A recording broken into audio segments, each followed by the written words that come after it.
Hi YouTube, this is my first video. The venomfangx, I've been watching his videos for quite some time. More than anything, just to get a quick chuckle, I think.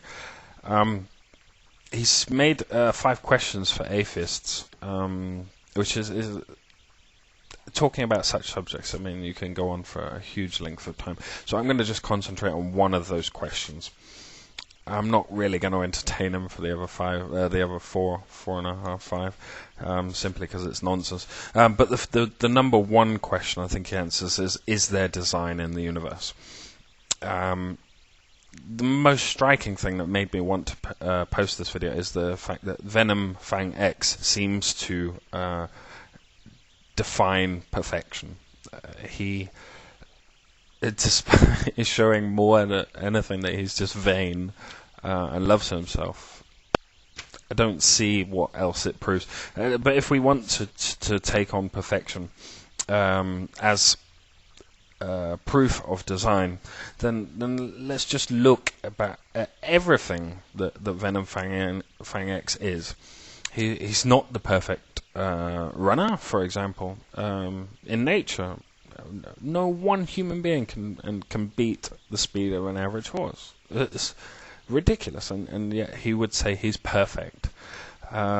Fighting, even at fighting, animals, rhinoceros. Look at the power. You wanna fight a rhinoceros, venomfangx? And go ahead. Let's see who's more perfect.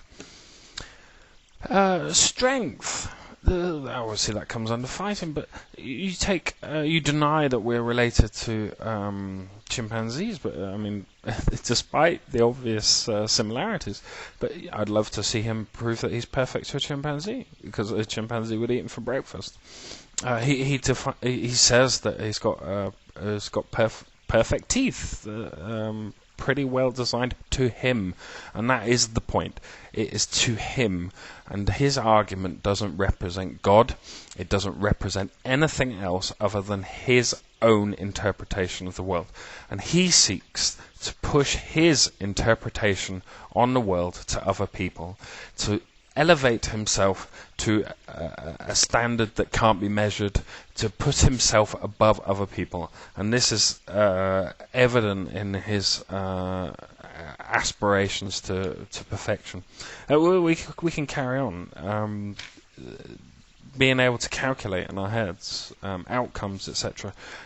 We are not even a fraction of a computer. A computer can calculate. If we just take the one function of our brain in calculations, computers are immeasurably better than a human brain, and these are the ones that we've just created ourselves just now. And if you want to take some level of perfection, we don't match perfection in anything we found in nature. We might be averagely good at a lot of things. It may be our brain elevates us to move away from consequences of our actions. But this doesn't mean that we're perfect. It just means that we've got some understanding of the consequences of everything we do. So we're getting on to the universe as evidence of design, the laws of physics, the laws of... to me, these arguments are nonsense, because in the way that we live, we ourselves probably wouldn't be here. But that doesn't give any more credit to the fact that those laws are about. It's just a nonsense question. It also presumes that there is no other life in the universe. There is no other form of life at all. It presumes that it's a leap of faith. This is essentially what it is. So if we look at the universe around us and the huge size, I'm not going to use the word infinite, because I'm sure venomfangx would love that, but it is immeasurable to a human's mind just how big the universe is, and the forces. If we just take just the Earth on its own, all humans are insignificant in total size, mass, energy, consequence. We are just nothing.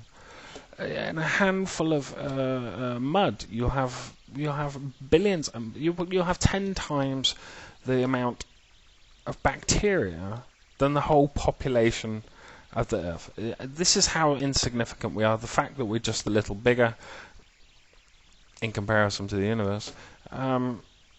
This is another example for perfection. But let's get back to that point. Is it more reasonable to suggest that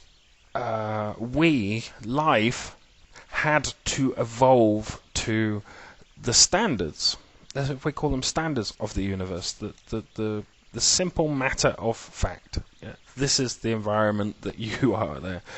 Is it more reasonable to suggest that we have grown to suit our environment, or was the environment made to suit us? Now, these are... his argument is illogical. I am not going to suddenly start developing functions in defiance of my environment. My environment will kill me instantly. If I start to get cocky and think I can fly, then my environment is going to make sure that I don't. It's that simple. And anything else is just a leap of faith, which is exactly what this is all about. venomfangx takes a leap of faith in saying the universe was made for us and not the other way around. There is no other explanation for it. Also, venomfangx touches on atheism being wrong if there is a designer.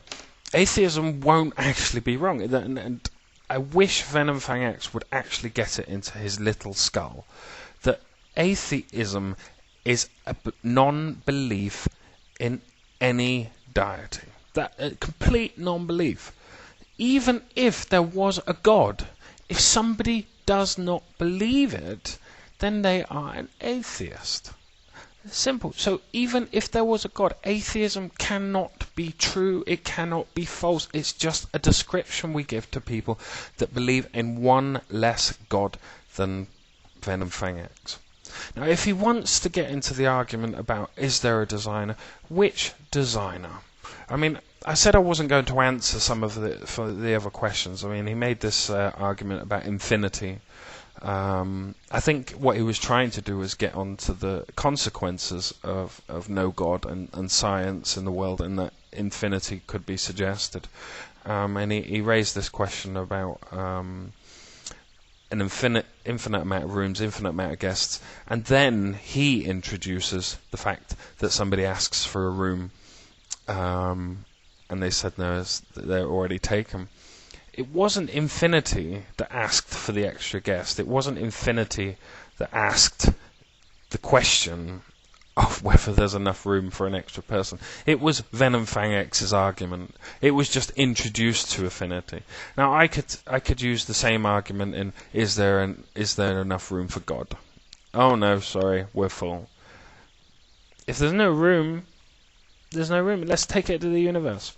There's only an infinite amount of spaces where God could exist. But there was an infinite amount of people that filled those places. God cannot exist unless he has those spaces. My argument was complete nonsense. It isn't going anywhere. It wasn't even funny, and yet we're supposed to give some acknowledgement to venomfangx's question. It just borders on lunacy. Proof of design, he says, comes in the beautiful laws of physics. It comes into the way planets are formed, so on and so forth. What he doesn't touch on is that when we create our laws of physics, we reduce these laws in our own perception down to the simplest ways for ourselves to express those laws. It doesn't make them simple. venomfangx can sit there in his little ivory tower and claim that all of these things are simple and beautiful and majestical, but he has no qualification to suggest that they are. An average nuclear physicist would take decades to learn his trade, and he claims that they're simple. It just doesn't work. So that one question on its own is just nonsense. It's my first video. It isn't very good. I'm not very used to talking on camera, so I hope it's good enough for this one question anyway. Thanks very much.